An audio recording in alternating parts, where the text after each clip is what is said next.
Oke, bismillahirrahmanirrahim. Assalamualaikum warahmatullahi wabarakatuh. Selamat pagi, selamat siang, dan selamat malam untuk teman-teman yang menyaksikan. Kami dari kelompok 6, kelompok keperawatan dewasa, kali ini akan memaparkan presentasi evidence-based practice pada penyakit COVID-19. Mungkin izinkan saya untuk memperkenalkan diri, dilanjut dengan teman-teman. Perkenalkan, nama saya Namhan Muhammad Ali dengan NIM 2300327. Prodi Keperawatan Fakultas FPO KUPI. Boleh dilanjutkan dengan teman-teman. Baik, perkenalkan, nama saya Encik Debita Falsamidis dengan NIM 2310607. Dilanjut. Baik, perkenalkan nama saya Rudi Sofian dengan NIM 2312145. Baik, perkenalkan nama saya Nazwa Ruspianda Ahmad dengan NIM 2304100.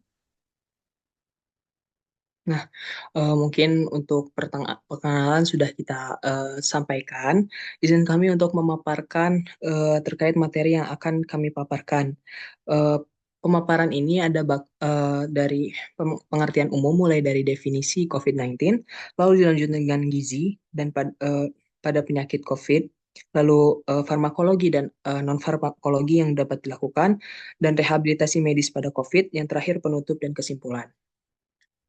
Mungkin untuk definisi akan saya bacakan.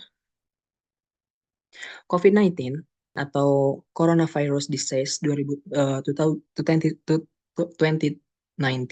adalah penyakit yang disebabkan oleh virus SARS-CoV-2 atau SARS Active Respiratory Syndrome Coronavirus 2. Virus ini pertama kali diidentifikasi di Wuhan, Cina pada akhir 2019 dan menyebabkan pandemi global yang berdampak luas pada kesehatan masyarakat, ekonomi, dan kehidupan sehari-hari. Mungkin teman-teman pada pada tayangan ini pun sudah tahu ya bagaimana sih keadaan kemarin waktu tahun 2019, 20, dan 21 di mana kita menghadapi pandemi ini. Dilanjutkan, selanjutnya adalah pembahasan dari kacamata gizi. Nah, gizi pada penyakit COVID-19. Nah, pembahasan yang akan saya paparkan adalah COVID-19 ini rentan untuk memapari teman-teman yang malnutrisi dan juga obesitas itu.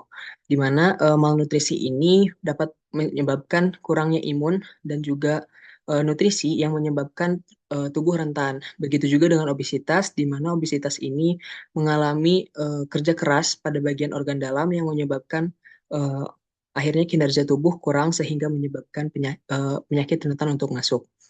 Nah, pada pemulihannya diperlukan vitamin D, vitamin C, dan zinc dan juga protein tentunya untuk yang memiliki peranan penting dalam menunggu proses pemulihan, di mana vitamin C membantu pembentukan imun, vitamin dan juga protein yang membantu rehabilitasi organ-organ dan juga imun pada tubuh. Selanjutnya adalah hubungan gizi dan juga sistem imun. Nah, vitamin A, C, dan E serta mineral seperti selenium dan zinc memiliki peranan mendalam untuk pertahanan tubuh terhadap infeksi, di mana vitamin-vitamin ini akan memberikan stimulus agar tubuh bisa kuat dalam melawan infeksi. Yang terakhir adalah strategi pemenuhan gizi. Nah, untuk pemenuhan gizi pada pasien COVID-19 bisa diberikan penerapan pola makan seimbang dan memperhatikan kebutuhan nutrisi. Nah, jika diperlukan, suplemen penambah nutrisi pun bisa diberikan. Mungkin pemaparan selanjutnya akan dipaparkan oleh teman saya. Silakan. Baik, selanjutnya saya akan membahas tentang farmakologi dan non-farmakologi. Nah, di sini, tentang farmakologi ini dalam konteks, COVID-19 yang berfokus pada penggunaan obat-obatan untuk mencegah dan, mengobati infeksi. Nah, di sini yang pertama ada antiviral. Nah, obat antiviral atau antivirus ini adalah obat yang digunakan untuk mengobat penyakit infeksi yang disebabkan oleh virus. Nah, obat ini itu memainkan peran penting dalam mengurangi manifestasi klinis setelah infeksi dan mengurangi komplikasi dan kematian yang disebabkan oleh infeksi virus. Nah, saat ini ada sebagian besar obat antiviral yang dibuat untuk mengobati infeksi HIV, virus herpes, hepatitis B dan C, serta flu burung A dan B. Nah, untuk obat antivirus ini itu ada contohnya di foto ya, ada Remdesivir. Itu adalah obat yang sudah terbukti membantu pasien COVID-19 yang dirawat di rumah sakit itu lebih cepat pulih. Nah, Remdesivir ini berfungsi untuk menghentikan penyebaran virus COVID-19. Nah, kemudian kedua ada Molnupiravir. Nah, ini adalah obat yang diberikan kepada pasien yang terinfeksi COVID-19 dengan risiko tinggi untuk mencegah perkembangan penyakit yang lebih serius. Nah, di sini kemudian ada yang kedua kortikosteroid. Nah, kortikosteroid ini adalah kelompok obat yang memiliki efek antiinflamasi dan imunosupresif. Nah, mereka ini merupakan hormon steroid yang diproduksi oleh kelenjar adrenal dalam tubuh kita. Nah, untuk kortikosteroid ini ada 2 jenis. Yang pertama ada glukokortikoid, yaitu memiliki efek antiinflamasi atau imunomodulator. Contohnya ada dexamethasone. Nah, mereka ini sering digunakan untuk mengobati kondisi seperti asma, artritis, dan penyakit autoimun lainnya. Kemudian jenis yang kedua itu ada mineralocorticoid yang berperan dalam pengaturan keseimbangan garam dan air dalam tubuh kita. Contohnya itu aldosteron. Nah, contoh dari kortikosteroid ini dari tadi ya di situ ada contohnya fotonya ada dexamethasone. Nah, pasien COVID itu yang membutuhkan oksigen atau ventilasi mekanis itu dapat mengalami peradangan dengan terapi.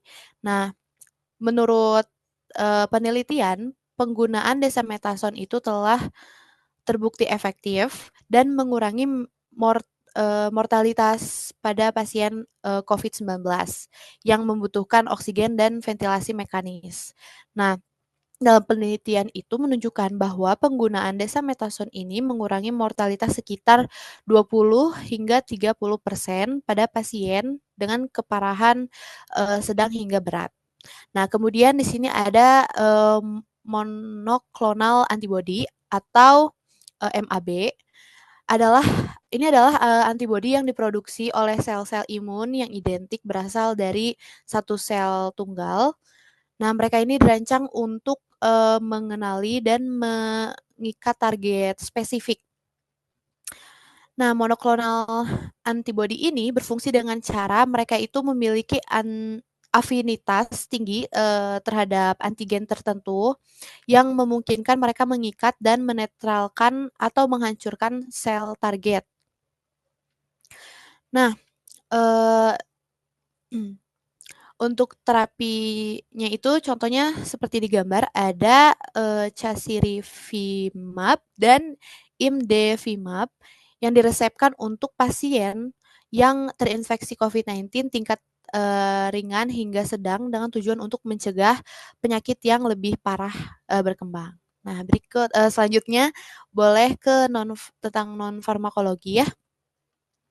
Nah, di sini itu pendekatan non farmakologisnya itu berfokus pada pencegahan dan pengendalian penyebaran virus.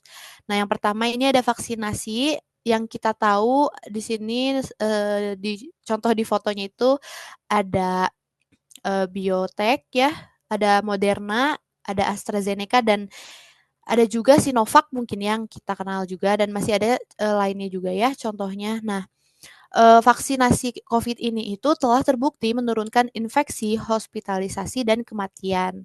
Nah, ini karena vaksin itu memicu sistem kekebalan tubuh kita untuk memerangi virus. Nah, kemudian yang kedua ada protokol kesehatan. Nah, untuk mengurangi penyebaran virus di komunitas, di lingkungan sekitar kita gitu, dengan cara menjaga jarak, menggunakan masker, dan kebersihan tangan, ya, melakukan cuci tangan 6 langkah. Ini adalah langkah yang penting. Nah, banyak studi menunjukkan bahwa protokol kesehatan yang ketat dapat secara signifikan mengurangi tingkat infeksinya coronavirus dan penyakit lain. Nah, kemudian yang terakhir ada kesehatan mental.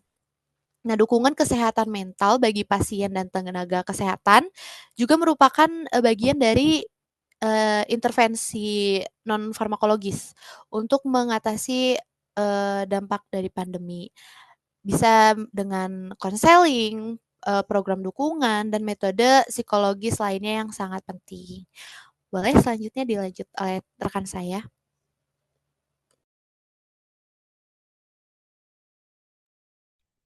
Oke, selanjutnya di sini ada rehabilitasi bagi pasien COVID-19. Jadi rehabilitasi medis untuk pasien COVID ini mencakup beberapa aspek yang saling terkait. Jadi setiap jenis rehabilitasi memiliki fokus dan metode spesifik yang berbeda untuk mengatasi berbagai dampak dari COVID. Contohnya ini ada jenis-jenis rehabilitasi.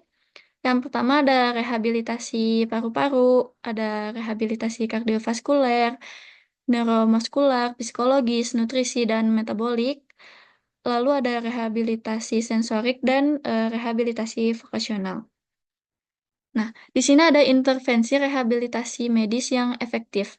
Baik yang untuk jangka pendek itu pertama ada terapi pernafasan seperti latihan pernafasan untuk meningkatkan diafragma, lalu ada mobilisasi dini seperti eee, latihan gerakan ringan di tempat tidur atau berjalan dengan bantuan dan pegangan yang sederhana. Yang ketiga ada manajemen kelelahan, di mana fokus pada teknik menghemat energi, mengatur jadwal, efektivitas yang terstruktur, juga istirahat yang terencana gitu. Lalu yang keempat ada dukungan psikologis dan kognitif awal, di mana membantu pasien untuk mengatasi stres dan penyakit, terutama bagi mereka yang mengalami trauma dari perawatan intensif, misalnya seperti ICU. Lalu ada untuk jangka panjang. Yang pertama ini ada pemulihan fungsi fisik dan mobilitas, yang kedua ada penanganan kelelahan kronis atau fatigue, yang ketiga ada pemulihan fungsi kognitif dan mental, yang keempat ada pendekatan nutrisi dan hidrasi. Yang membedakan jangka pendek dan jangka panjang itu berada di waktu untuk mereka pemulihan gitu. Kalau jangka pendek itu sekitar 2 hingga 6 minggu, sedangkan untuk jangka panjang itu bisa sampai berbulan-bulan ataupun mentahun. Yang selanjutnya ada tantangan tersendiri dalam rehabilitasi ini. Pertama ada gejala yang bervariasi dan tidak terduga dari setiap pasien yang mengalami COVID-19. Lalu ada keterbatasan fasilitas dan tenaga kesehatan yang berada di suatu klinik atau inten intensivitas kesehatan yang berada di suatu daerah. Lalu ada kelelahan dan kondisi fisik yang buruk, serta kepatuhan pasien terhadap program rehabilitasi, faktor komorbiditas atau itu tuh penyakit bawaan yang mereka sudah ada penyakit sebelumnya gitu, sebelum menderita COVID-19 ini. Lalu akses terbatas terhadap pelayanan kesehatan daerah tertentu dan biaya rehabilitasi. Nah, pengaruh rehabilitasi ini setelah pasca COVID, itu untuk mengembalikan fungsi fisik, memperbaiki kesehatan mental dan kognitif, mengurangi resiko komplikasi kelanjutan, mengurangi kelelahan dan meningkatkan stamina, serta meningkatkan interaksi sosial dan fungsi sosial. Selanjutnya mungkin akan dijelaskan oleh teman saya. Baik, kesimpulannya pandemi COVID-19 ini telah menyoroti pentingnya gizi yang baik dalam menjaga kesehatan tubuh, terutama dalam melawan infeksi virus. Beberapa poin penting yang dapat disimpulkan dari penelitian terkait gizi selama pandemi ini adalah gizi sebagai pilar utama, kekebalan tubuh, nutrisi yang cukup dan seimbang, berperan krusial dalam menjaga sistem kekebalan tubuh agar tetap optimal seperti vitamin, mineral, dan antioksidan yang terkandung dalam makanan membantu tubuh melawan infeksi dan mempercepat proses pemulihan. Baik, segitu saja dari saya. Baik teman-teman, mungkin sekian presentasi dari kelompok kami. Sebagai penutup, kami ucapkan terima kasih sudah menyimak sampai akhir dan juga permohonan maaf apabila terdapat kekurangan dan juga kesalahan pada presentasi kami kali ini. Saya harap teman-teman bisa memaklumi. Terima kasih. Wassalamualaikum warahmatullahi wabarakatuh.